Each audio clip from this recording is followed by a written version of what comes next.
When I got here, now it's 69.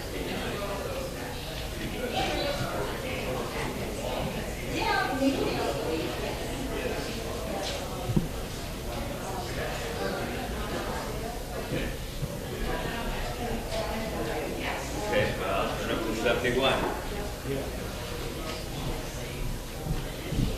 Hey.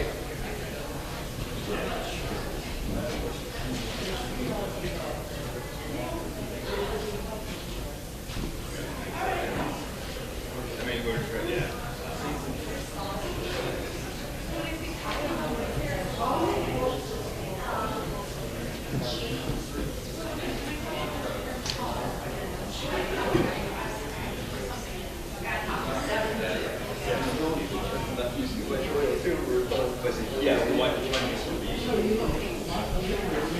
right, 60 degrees. What?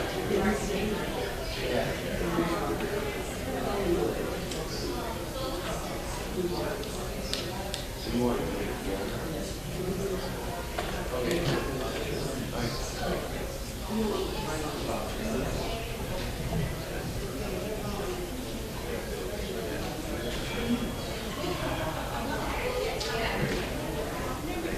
Hands off.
Do the gong and the welcome. I'm sorry that over the Lincoln stuff out now.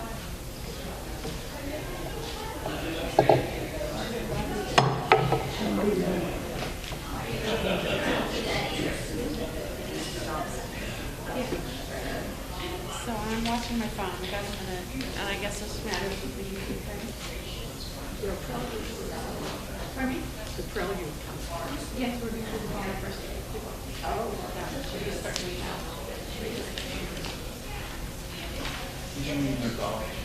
Okay. That's the fun.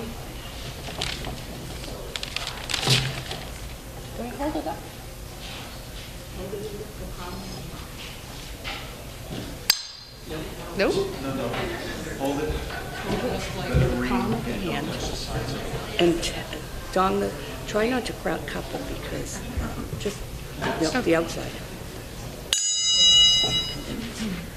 You do what I do. Okay.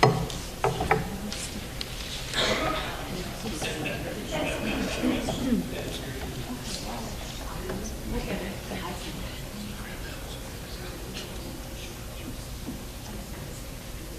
it.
Good morning.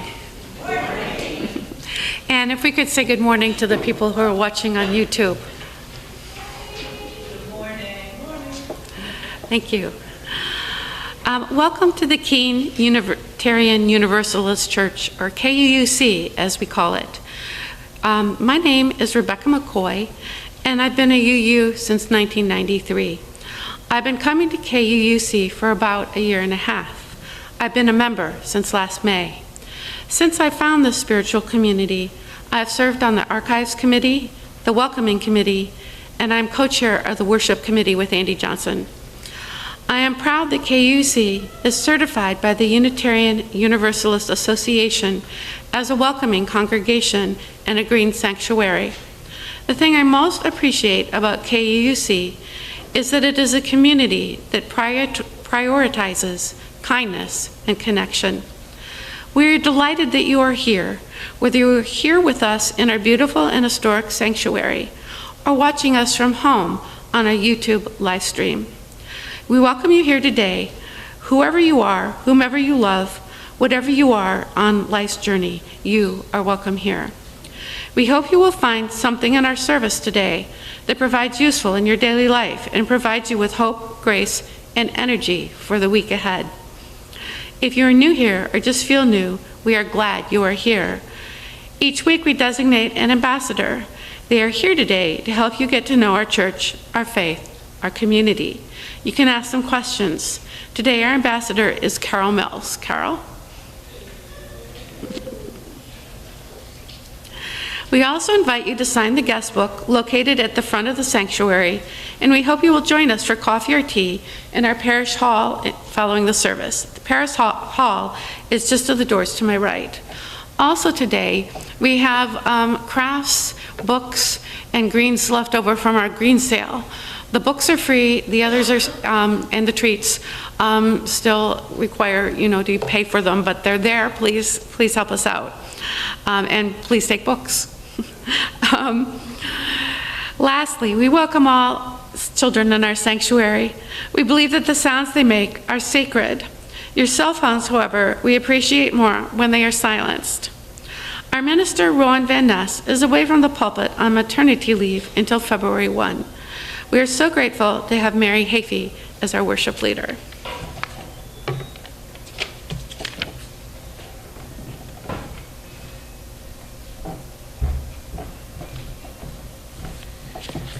Good morning, everyone. And I just did a mad dash to my purse when I was reminded, turn off your cell phones. My son is notorious for calling during church. Anyway, thank you. Thank you for welcoming us, Rebecca. And I am Mary Heafy. I am a member of this congregation. I became a UU after being a lifelong Catholic in 1988 when my then 5-year-old daughter announced, I'm going to the UU church, and since I can't cross the street, you'll have to come. So, and I have stayed. Megan was a bit precocious. So let us enter into the spirit of worship. As you know, our theme today, as you've seen listed, is Hope's Holy Impatience. Stay with me, and that will make more sense as we go along. So our opening words this morning are by Pat Uraby-Litchi, and they're called We Gather. We gather. We bring our sorrows, our disappointments, our failures. We gather for healing, for laughter, and to rejoice. We gather to find new ways of loving, new ways of thinking, new ways of being. We gather. Yes, always we gather, for it is in gathering that we find hope. Dan Simpkins, will you come forward and light our chalice? And the rest of us can find the chalice lighting words in the order of service.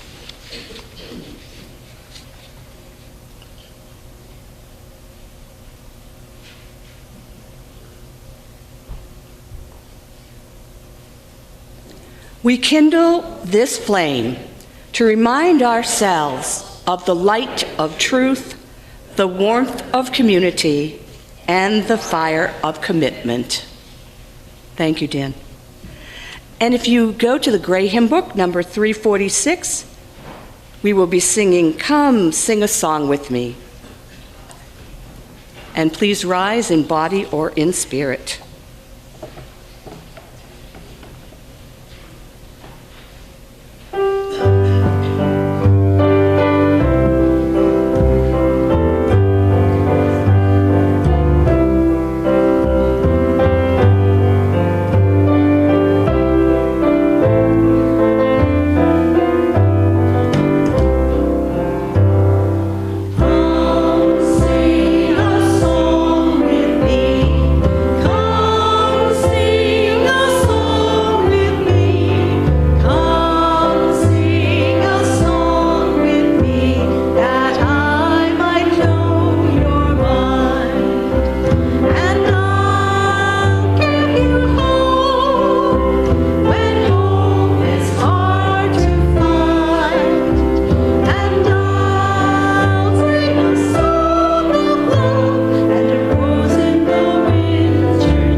It's always quite lovely to be here and look out at your beautiful faces and see how engaged you are, even with the singing of the first hymn.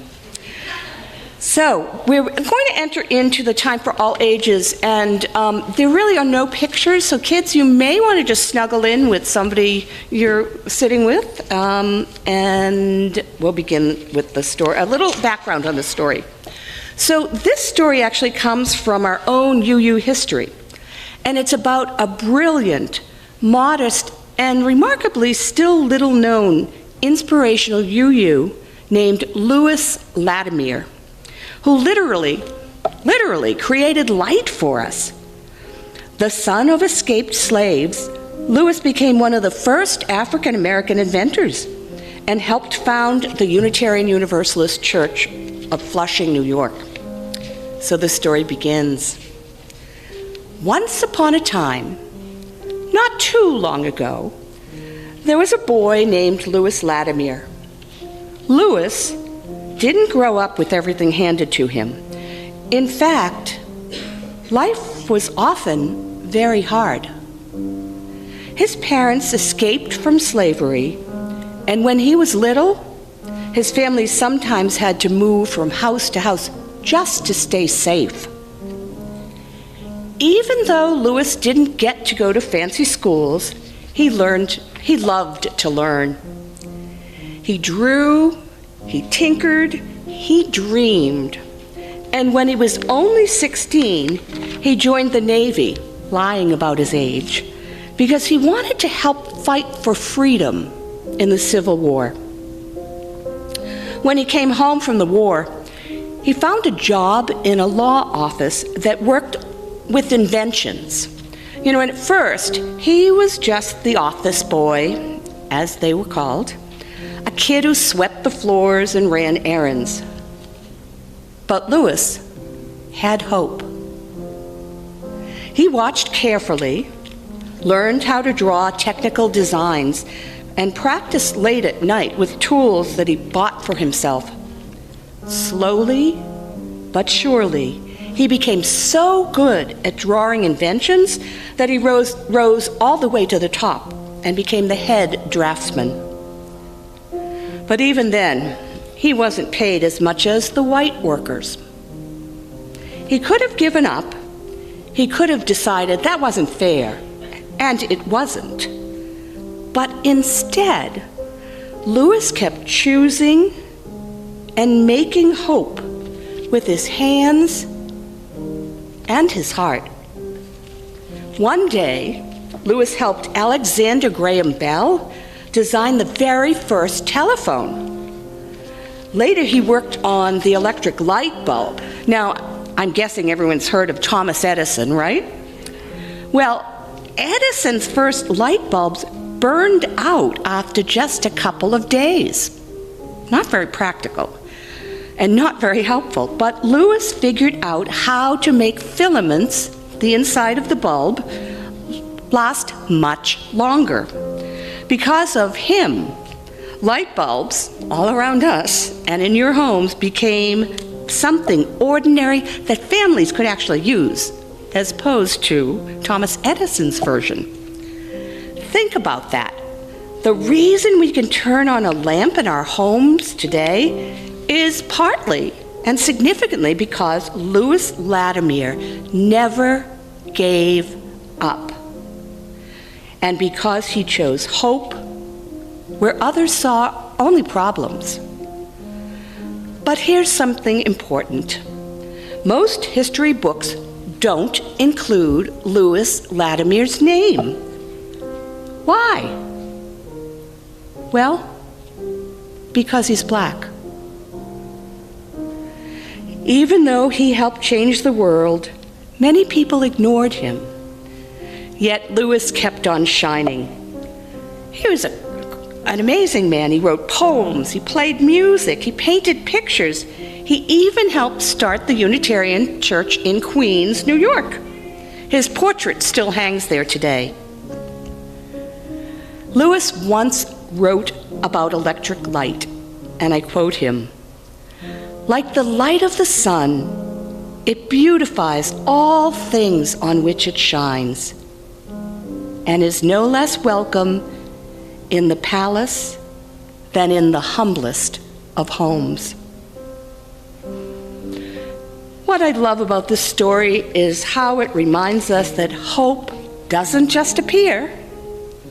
We don't just find it lying around like seashells on the beach. Hope is something we make, something we choose together and inside ourselves. Louis made hope by working hard, by believing in his dreams, and by sharing his light with others. And if he could do that, so can we. Every time we help someone, every time we imagine a better future, every time we create something new, we're making hope. So next time you flip on a light switch, remember Louis Latimer, Unitarian Universalist, the man who helped bring light to the world and who shows us that hope is not only found, it's made.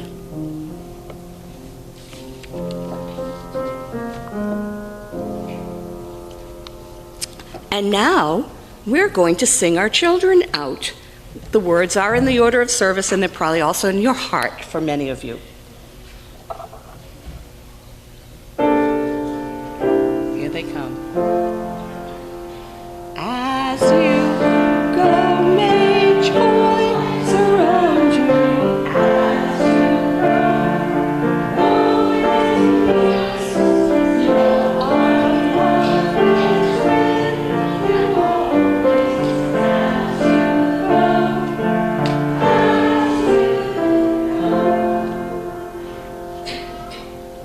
And today is a Sunday when we observe joys and concerns. And as part of a community, we bring those to share with each other, to have others hold a piece of our hearts, our joys, our sorrows together. So I invite anyone with a joy or concern to share, to come on up from the side and just kind of watch who's next. Andy's going to be first, and then anyone else who has a joy. Place a stone from the basket in the water. Andy.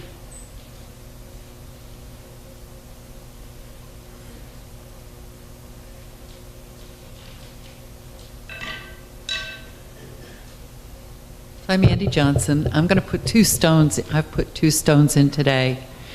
One is for Sue Hay, who passed away this week, and in particular for Bill and Riley, who I'm sure are feeling her loss as much as we all will. The second stone is, I think some of you may know, I've been having some cardiac and lung issues, and I've deteriorated a little bit. So I've got some more scans coming up on Monday in Peterborough, and I've got a cardiac catheterization scheduled for the day after Christmas. And one of the things I would like to do is to have a Christmas potluck again here this year that we haven't had in a while. So if anybody wants to do that, I'll put up a sign-up sheet next week.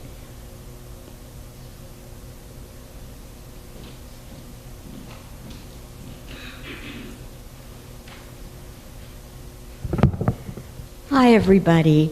As you know, I am a staunch Sue Hay supporter because she's the one that initiated the beautiful community breakfast program, which we have kept going in her honor for 16 years, or 15 years at least. And a couple of weeks ago, we asked everybody to make a contribution in the offering for the breakfast program. And I cannot tell you how incredible your generosity is in this church to support the best things that we can do.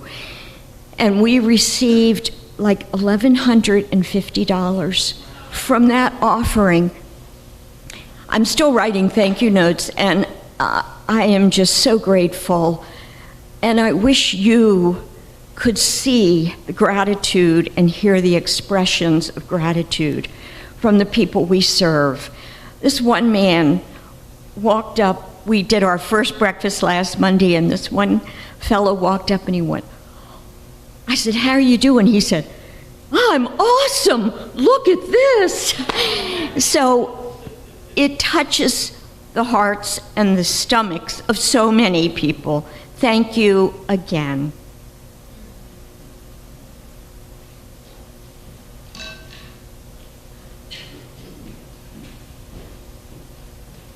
Good morning, I'm Barbara Bryce, and I'd like to put a stone today in the joyful memory of our dear neighbor who passed away as well, Martha Tenney, who I'm sure many of you saw at the hospital volunteering. She ran medical records at Cheshire Medical, but she was a woman who chose and made her hope famous in Gilsum for shattering the gender segregation that occurred during town meeting when she said, I'm sitting with my husband, instead of sitting separately, the men and the women.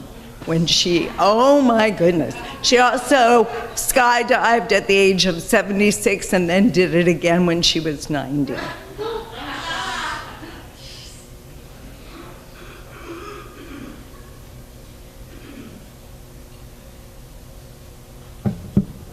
Hi, I'm Susie Erickson West, and I have So many joys in my heart right now, but I'm just going to share two of them quickly. One is, many of you know that my older son and his significant other have been living down in D.C., in the D.C. area for a number of years.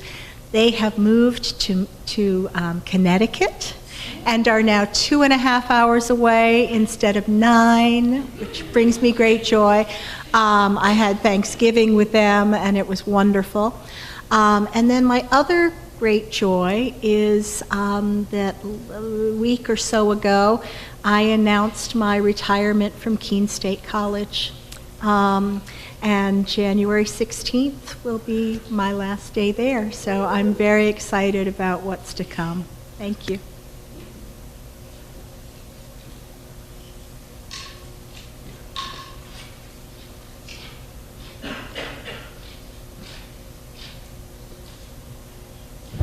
Hi, I'm Marcus, and I have joys and concerns. Definitely a little worried about our economy and the people that are going without, and not sure if doing anything is better than doing nothing, so I'm not sure what. But I am happy that we live in this community. I was sorry to hear about the 13 people in Troy that have been picked up by the Troy police, whether that was just Troy or not. But anyway, put a stone in the thing, hope.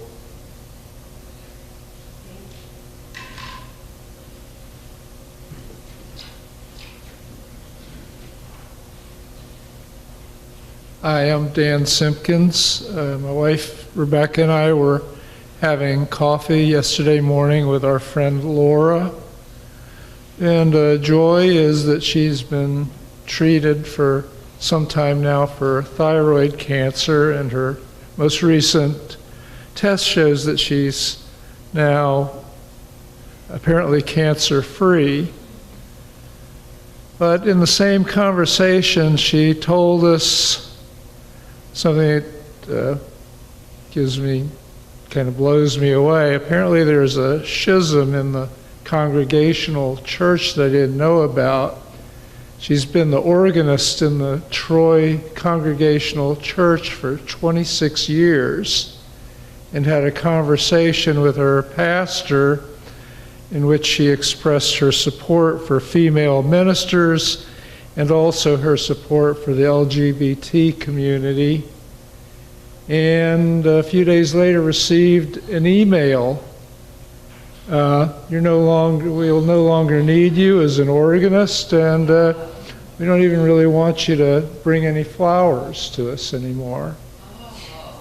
So I'm just trying to process this. It's obviously a shock, and don't understand it. Yeah, we had told her there's a church in Keene. With an organ.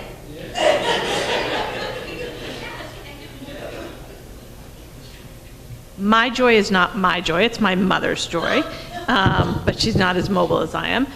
Her joy is she loved your Latimer story, and it channeled her youngest son, who is a black man who works in the VA system. He is as high up as you can get in the VA system without being in the military, and he believes that he has probably 18 months of work left before he's replaced. But he is a joy to her and our entire family, and thank you for the story.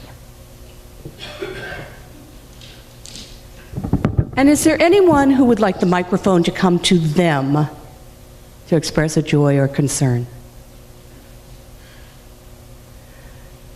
Seeing no indication of that, I will add one more stone to the water, representing the joys and concerns that remain in our heart and not yet spoken.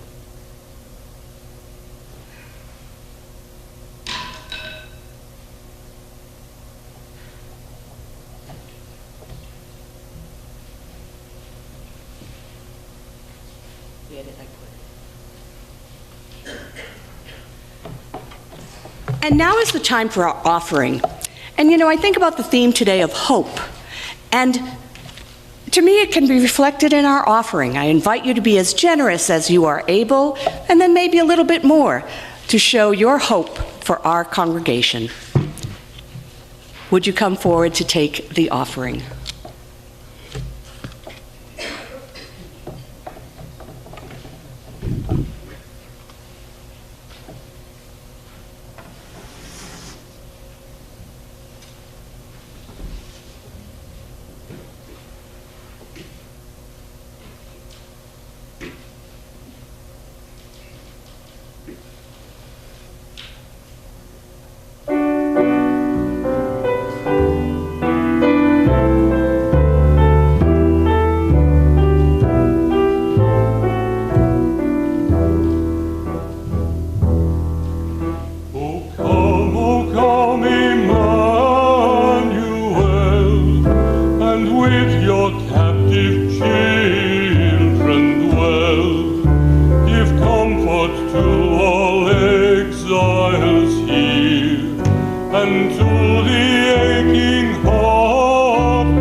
And let us dedicate our offerings with the words found in your order of service.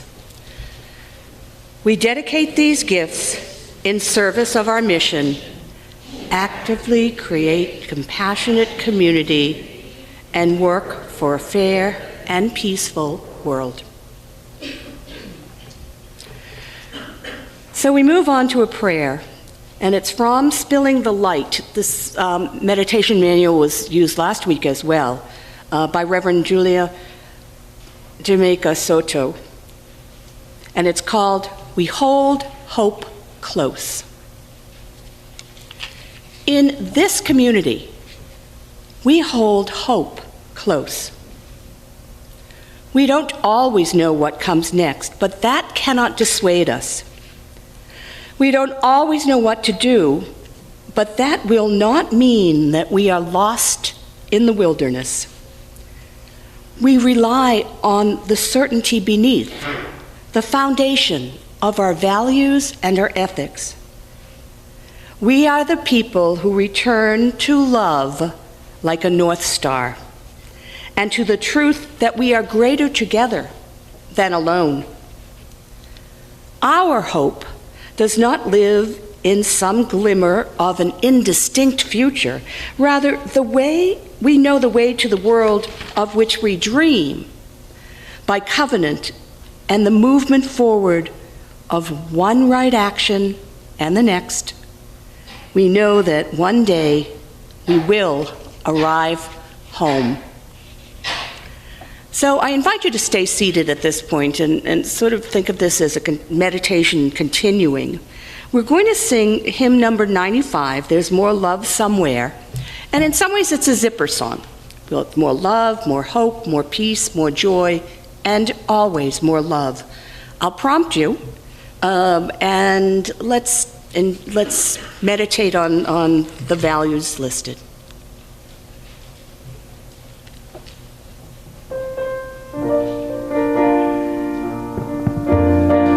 And we'll start with love.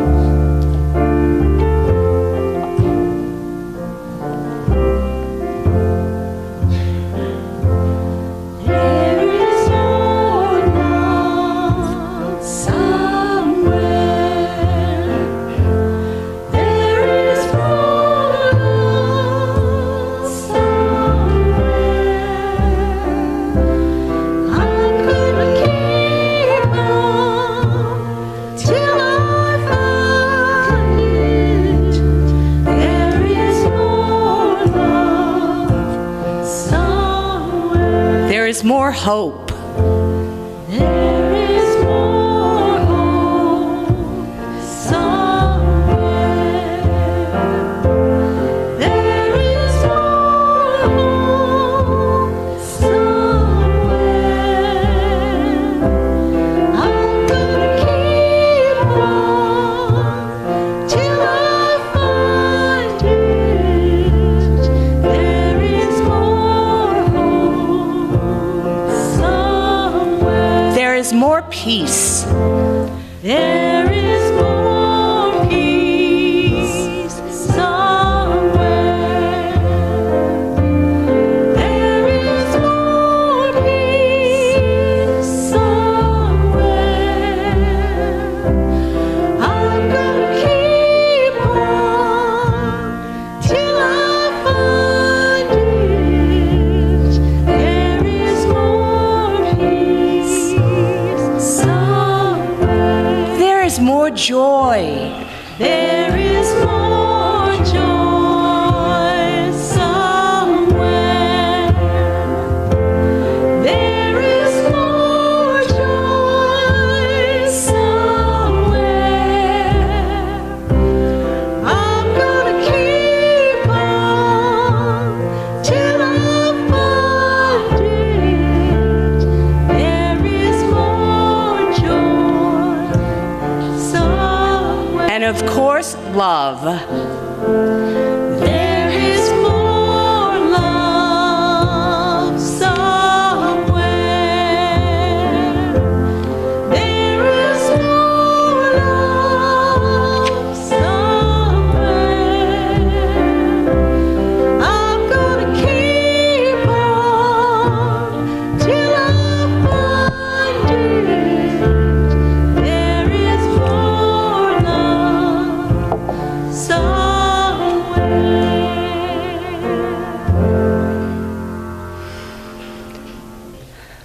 And our reading before we gather in small groups is called Choosing Hope.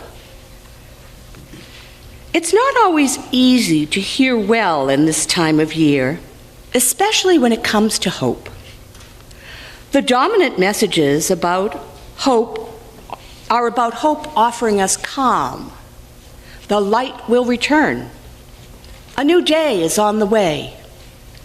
Justice and joy are growing in the womb and will soon be born.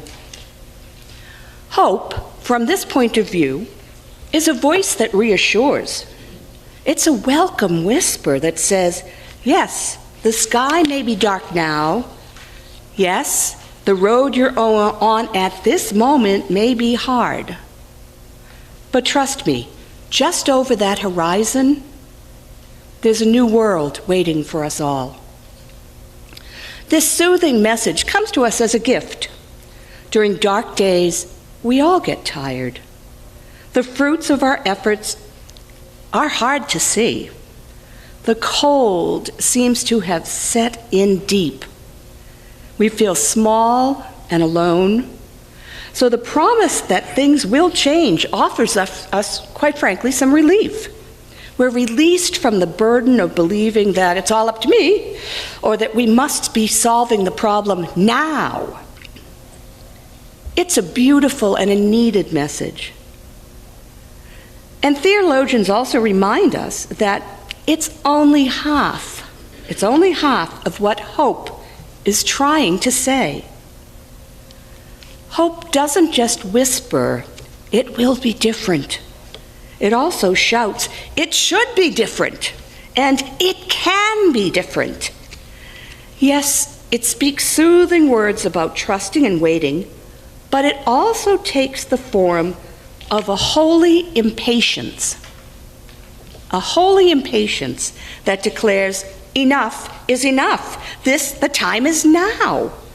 In other words, hope doesn't just promise us that change will come in the future. It also changes who we are, who each of us is, and who we are together in the present. When we believe a new day is possible, we don't just sit down and wait to see what happens. We get up and go out to meet the light. When hope convinces us that there are unseen forces working for the good, we can begin to look around more closely, and in the doing, we notice that darkness and pain are not all that is. When hope's holy impatience gets into our bones, we start acting as if we are worthy of that new day, which in turn changes others by convincing them that we've all waited long enough. The bottom line, listening to hope makes you dangerous. Not just soothed.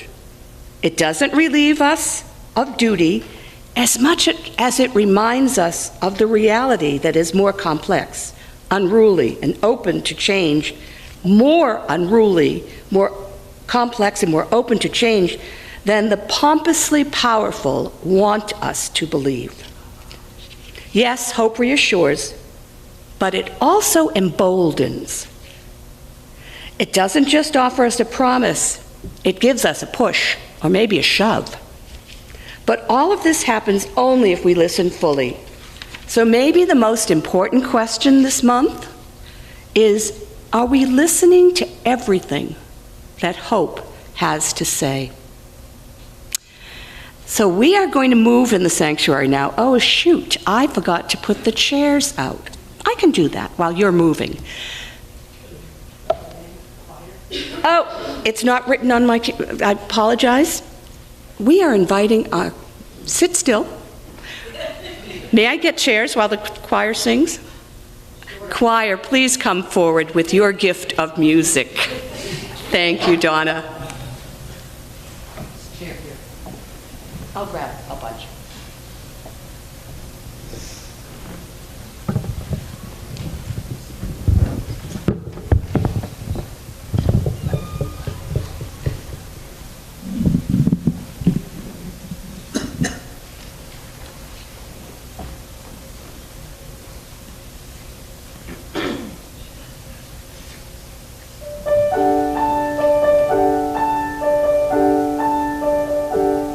Merry Christmas.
So thank you to the helpers, and apologies to the choir. Arranging chairs while you're singing was probably not ideal, and the music was beautiful. So let me acknowledge we're not yet over our time, but we're about to be. And yet, at the same time, I hear consistently that you really all appreciate the time to get to know each other more deeply. So this is the moment to move, and then I'll tell you what we're doing. Please try not to sit with the same people again this month. Mix it up a little bit. We have, and I'm going to suggest a group of 6 over there, a group of 6 here. I've counted you. A group of 6 at the midpoint, a group of 6 at the break at the other side, and then the last 2 groups, maybe if you're in the very back. I am cognizant that hearing is hard when people are too close to each other. So let's take 1 minute, get up and move, and sit in a group of 6.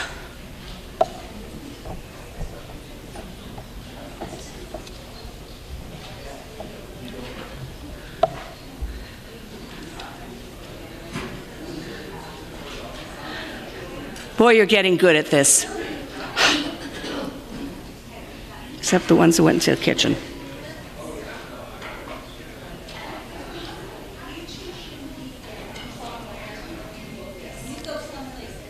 Woo! So in the middle, we have 2 groups of 6, and Carol McIntyre Peel, can your group go all the way back? Because I'm trying to be mindful of sound from other groups nearby. And Rebecca, can your group go all the way back too?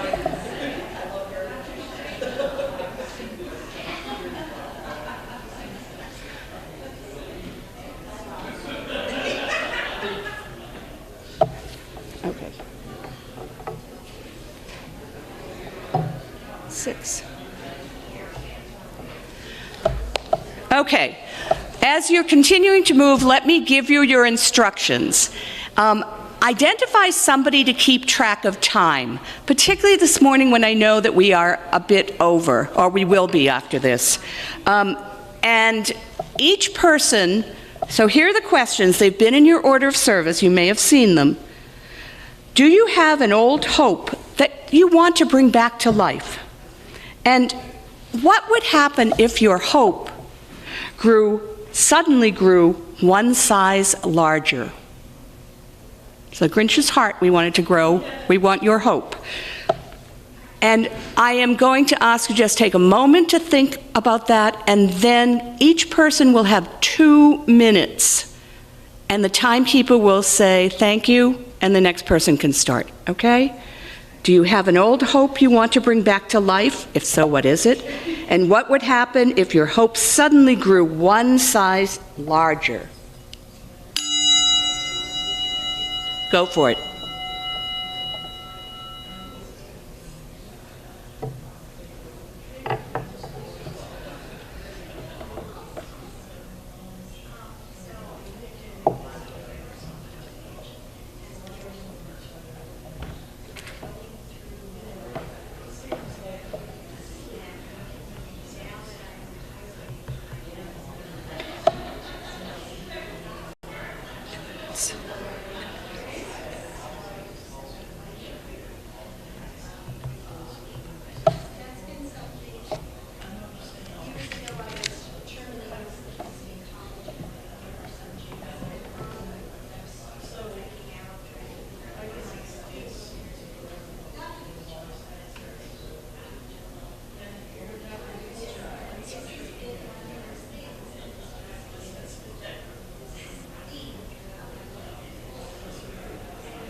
I invite you to stay where you are or move back to your other seat, whatever you'd like, but grab a hymn book for hymn number 347.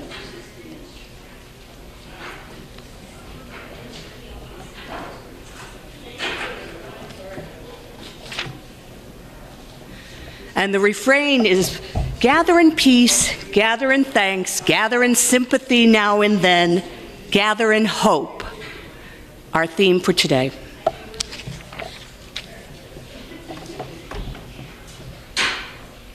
I'm rushing this along. So rise in body or in spirit, hymn number 347, Gather the Spirit.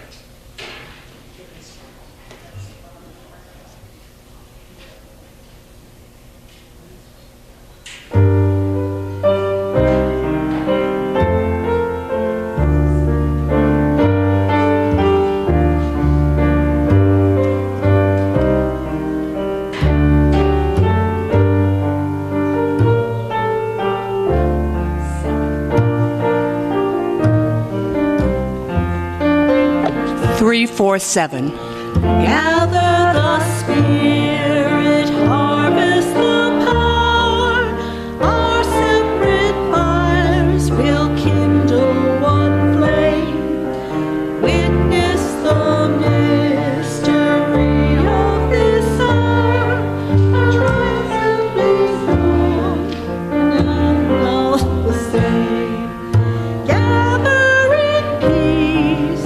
Gather in thanks, gather in sympathy now and then, gather in hope, connection and strength, gather to celebrate once again.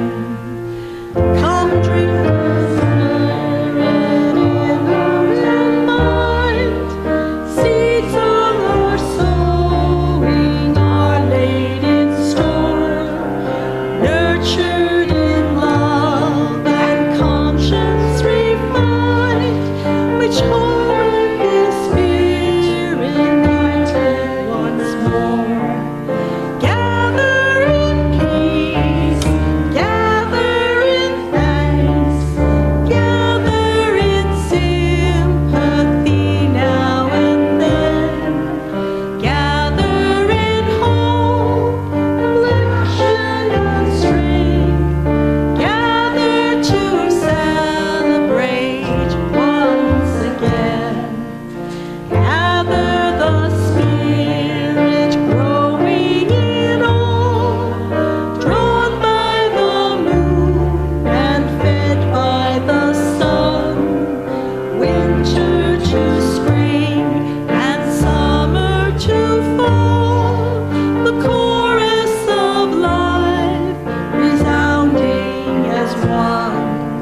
Gather in peace, gather in thanks, gather in sympathy now and then, gather in hope, compassion and strength, gather to celebrate once again.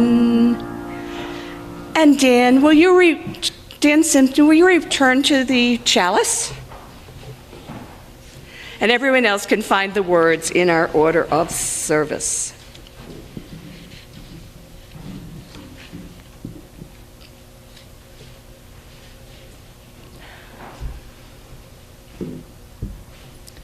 We extinguish this flame, but not the light of truth, the warmth of community, or the fire of commitment. These we carry in our hearts and share with the world until we are together again. And before the closing words, a reminder, the Green Sale had great hopes of raising funds. See what you can do to find something. Maybe there's something lovely that you need or someone else needs that you can buy. And remember, help the book sale people. Just take books. Books are hard. And a thought, I actually have a box packed at the moment. If any of you have little free libraries, or friends with little free libraries. My daughter's looking, the same 5-year-old who's now older than that, is looking for me to bring her books to help supplement her small library. And so I offer you these words that I spoke earlier as a reminder and a sending out message. So here's the bottom line. Listening to hope makes you dangerous, not just soothed. It doesn't relieve us of duty as much as it reminds us that reality is more complex, unruly, and open to change than the pompously powerful want us to believe. Yes, hope reassures, but it also emboldens. It doesn't offer just a promise, it gives us a push. But all of this only happens if we listen fully. So maybe the most important question is, are we listening to everything that hope has to say? Go forth and be emboldened to change the world with hope.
Where else are you going to dance?